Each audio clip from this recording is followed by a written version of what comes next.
নমঃ শিবায়। চলে এসেছি আপনাদের কাছে আবারও নতুন একটি আলোচনার পাঠ নিয়ে। শিবপুরাণের দ্বিতীয় সংহিতা অর্থাৎ রুদ্র সংহিতার সতীখণ্ডের আলোচনা।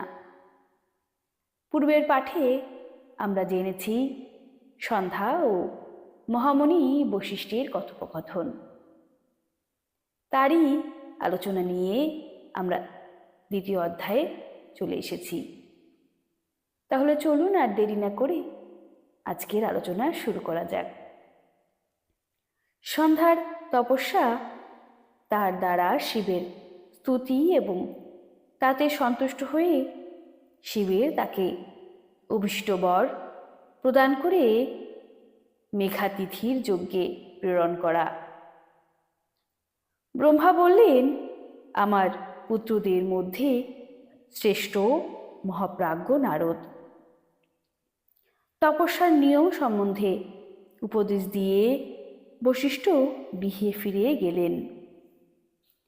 সন্ধ্যা তপের বিধি নিয়ম জেনে মনে মনে অত্যন্ত প্রসন্ন হলেন। তিনি সেই সানন্দ চিত্তে তপস্বিনী যজ্ঞ বেশ পরিধান করে বৃহল্লোহিত সরোবরের তীরে তপস্যায় রত হলেন। বশিষ্ঠ তপস্যার যে মন্ত্রের কথা বলেছিলেন, উত্তম ভক্তি সহকারে সেই মন্ত্র দ্বারা তিনি ভগবান শঙ্করের আরাধনা করতে থাকেন। ভগবান শিবের চিত্ত সমর্পণ করে একাগ্র মনে তিনি কঠোর তপস্যা করতে লাগলেন। সেই তপস্যায় তার 4 যুগ অতীত হল। ভগবান শিব তখন তার তপস্যায় সন্তুষ্ট হয়ে বাইরে ভেতরে আকাশে তার স্বরূপ দর্শন করিয়ে যে রূপে সন্ধ্যা তাকে চিন্তা করতেন, সেই রূপে তার সম্মুখেই প্রকটিত হলেন। তিনি মনে মনে যাকে চিন্তা করতেন সেই প্রভুর শঙ্করকে সামনে দাঁড়িয়ে থাকতে দেখে সন্ধ্যা আনন্দেই নিমগ্ন হলেন। ভগবানের মুখকমল অত্যন্ত প্রসন্ন দেখাচ্ছিল। তার স্বরূপ থেকে শান্তি বর্ষণ হচ্ছিল।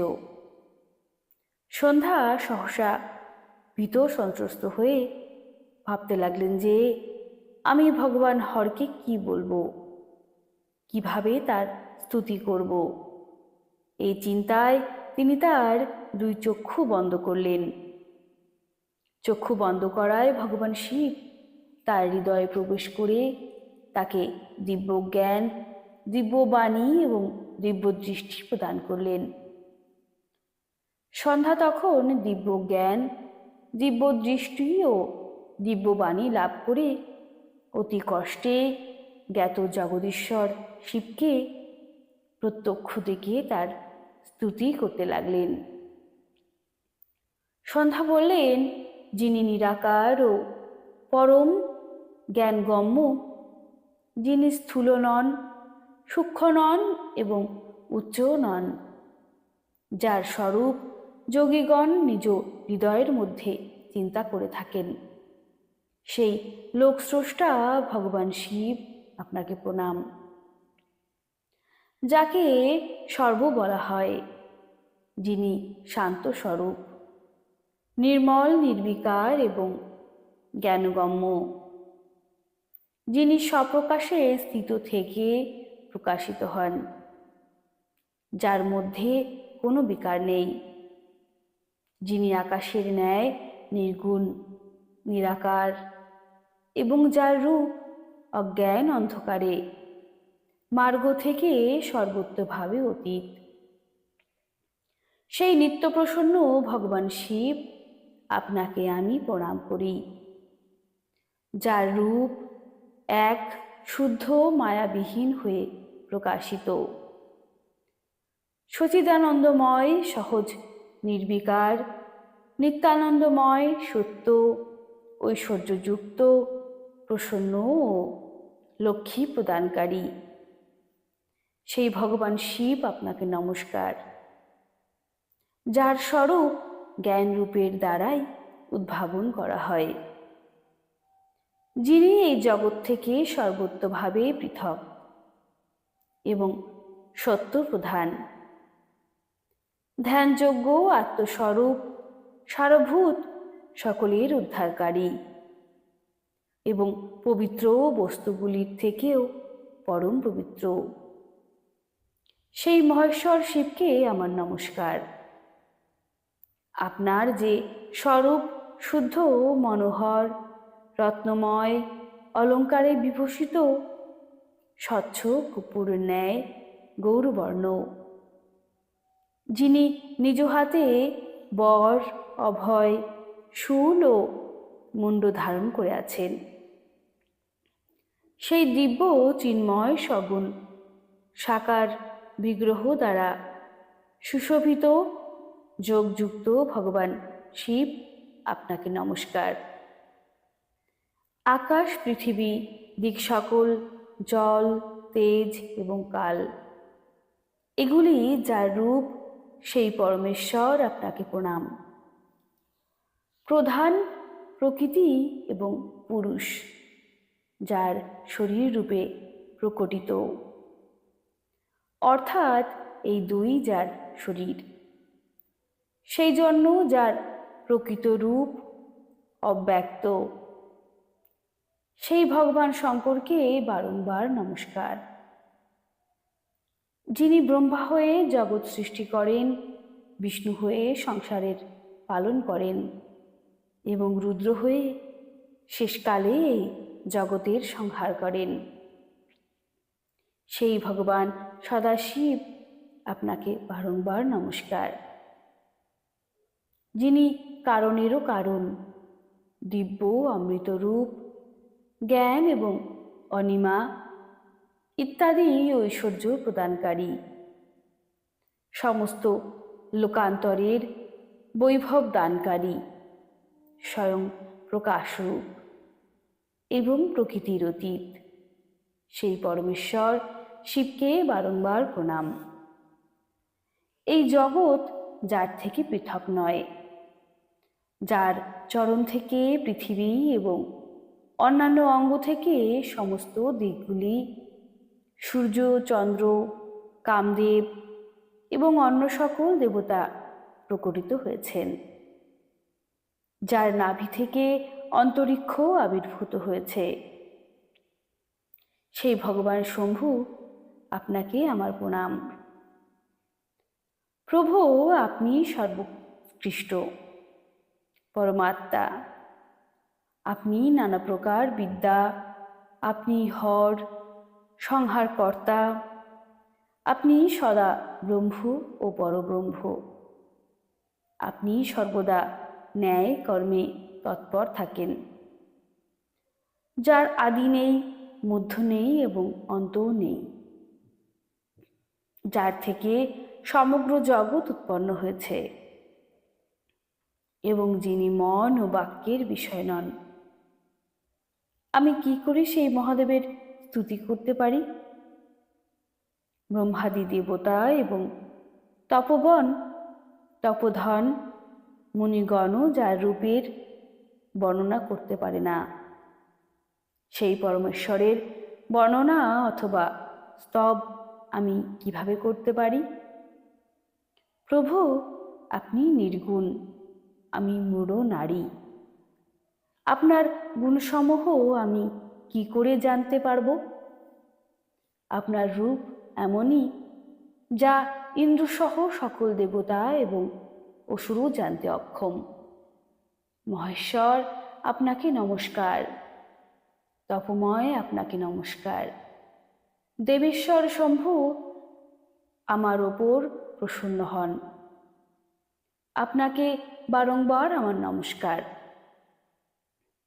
ব্রহ্মা বললেন, নারদ, সন্ধ্যার এই স্তুতিপূর্ণ বাক্য শুনে তার দ্বারা যথোচিত প্রশংসিত হয়ে ভক্তবৎসল পরমেশ্বর শঙ্কর অত্যন্ত প্রসন্ন হলেন। তার দেহ বক্ষল এবং মৃগচর্মে আচ্ছাদিত ছিল। মস্তকে পবিত্র জটাজুটো শোভা পাচ্ছিল।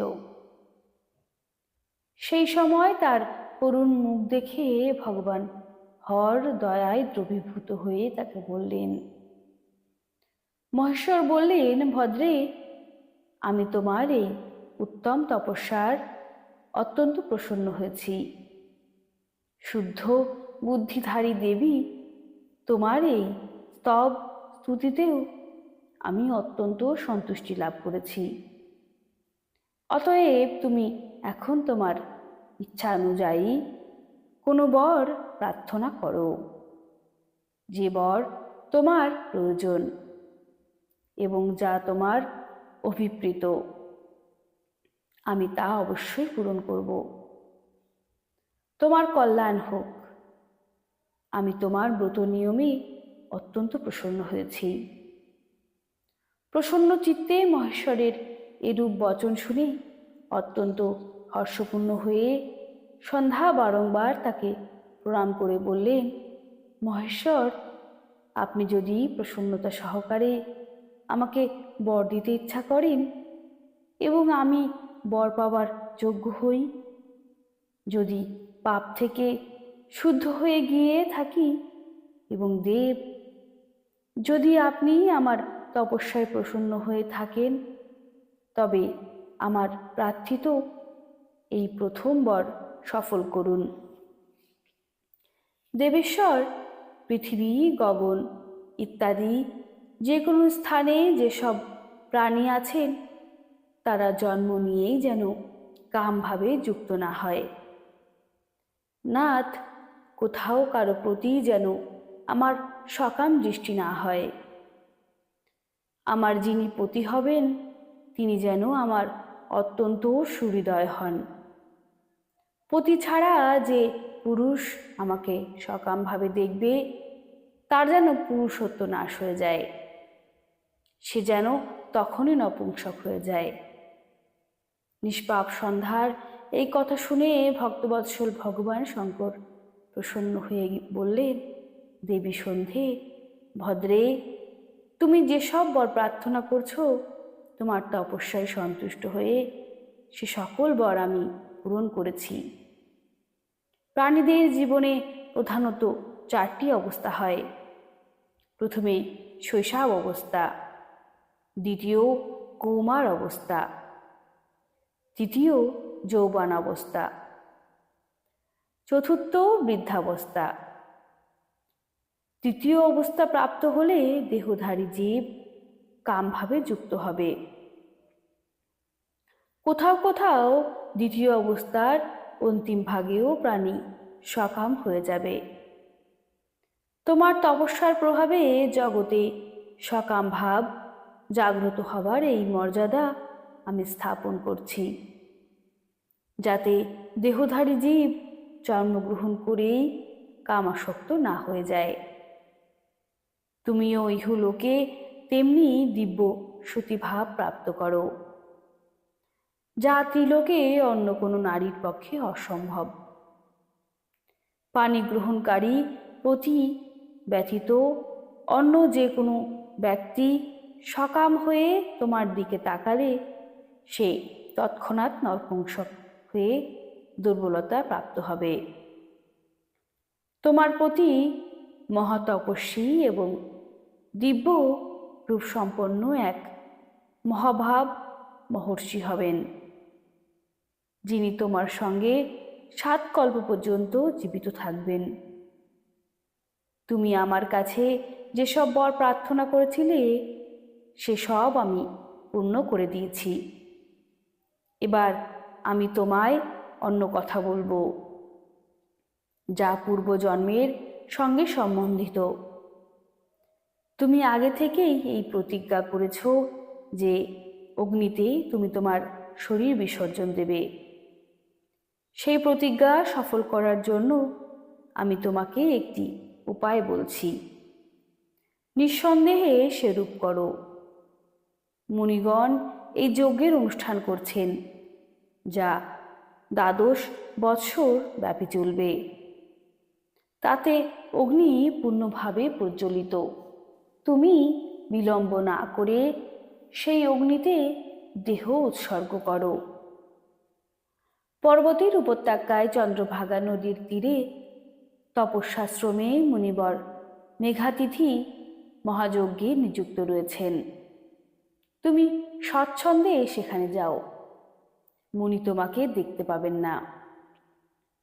আমার কৃপায় তুমি মুনির অগ্নি থেকে কন্যারূপে প্রকটিত হবে। তোমার মনে যাকে স্বামীরূপে লাভ করার ইচ্ছা, তাকে হৃদয়ে ধারণ করে তাকে চিন্তা করতে করতে তুমি তোমার শরীর সেই যজ্ঞের অগ্নিতে আহুতি দাও। সন্ধে তুমি যখন এই পর্বতে 4 যুগ ধরে তপস্যা করছিলে, সেই সময়েই এই চতুর্যুগীর সত্যযুগ ব্যতীত হওয়ায় ত্রেতার প্রথম ভাগে প্রজাপতি দক্ষের অনেক কন্যা হয়েছে। তিনি তার সুশীলা কন্যাদের যথাযোগ্য বরের সঙ্গে বিবাহ দিয়েছেন। তার মধ্যে 27 জন কন্যার বিবাহ হয়েছে চন্দ্রের সঙ্গে। চন্দ্র অন্য সব পত্নীদের ছেড়ে শুধু রোহিণীর প্রতি আসক্ত থাকেন। তার জন্য ক্রোধ ভরে দক্ষ যখন চন্দ্রকে শাপ দেন, তখন সমস্ত দেবতা তোমার কাছে আসেন। কিন্তু সন্ধে তোমার মন তখন আমাতে নিবিষ্ট হয়েছিল, তাই তুমি ব্রহ্মার সঙ্গে আগত সেই দেবতাদের প্রতি দৃষ্টিপাতই করনি। তখন ব্রহ্মা আকাশের দিকে তাকিয়ে চন্দ্র আবার তার স্বরূপ লাভ করেন। এই উদ্দেশ্য মনে রেখে তাকে শাপমুক্ত করার জন্য এক নদী সৃষ্টি করেছিল, যেটি চন্দ্রভাগ বা চন্দ্র নামে বিখ্যাত। চন্দ্রভাগার প্রাদুর্ভাবের সময়ই মহর্ষি মেঘাতিথি সেখানে উপস্থিত হয়েছিলেন। তপস্যায় তার সমকক্ষ কেউ ছিলেন না, হননি এবং হবেনও না। সেই মহর্ষি মহান বিধি বিধানসহ দীর্ঘকাল ধরে চলা জ্যোতিষ্ঠম নামক যজ্ঞ আরম্ভ করেন। সেই যজ্ঞে অগ্নিদেব পূর্ণরূপে প্রজ্বলিত হয়েছেন। সেই অগ্নিতে তুমি নিজেকে সমর্পণ করো এবং পরম পবিত্র হয়ে ওঠো। এরূপ করলে তোমার প্রতিজ্ঞা পূর্ণ হবে। এইভাবে সন্ধ্যাকে হিতোপদেশ দিয়ে দেবেশ্বর ভগবান শিব তখনই অন্তর্ধান করলেন। কেমন লাগলো ভিডিওটি জানাতে ভুলবেন না। ভালো লাগলে ভিডিওটিকে একটি লাইক করবেন। আর হ্যাঁ, ভিডিওটি যদি আপনি নতুন দেখে থাকেন, অবশ্যই চ্যানেলটিকে সাবস্ক্রাইব করবেন। আর ভিডিওটিকে অনেক অনেক করে শেয়ার করে সবার মধ্যেই ধর্মবার্তাগুলি পৌঁছে দেবেন, যাতে আমাদের এই সনাতন ধর্ম আরও এগিয়ে যেতে পারে। ভালো থাকবেন। হর হর মহাদেব।